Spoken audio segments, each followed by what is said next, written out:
નમસ્કાર દર્શક મિત્રો, હું છું બાબા સૈયદ. વિજાપુરની ખબરમાં આપનું સ્વાગત છે. અમારા વિજાપુરની ખબરના લાડોલના પ્રતિનિધિ કૈલાસ ન્યાયનો રિપોર્ટ.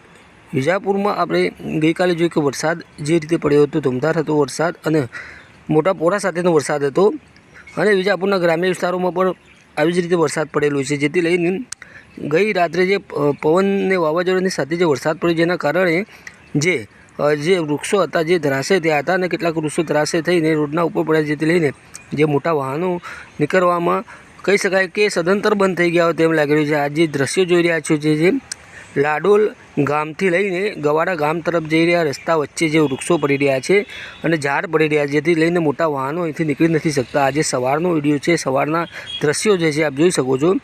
વિજાપુર તાલુકાના જે લાડોલ ગામ છે, જેથી ગવાડા તરફ જવાનો રસ્તો છે તેના વચ્ચે ઝાડ પડ્યા છે. 6 થી 7 જગ્યાએ ઝાડ પડ્યા તેવા અહેવાલ પ્રાપ્ત થઈ રહ્યા છે. આવા સમાચારની અપડેટ લઈને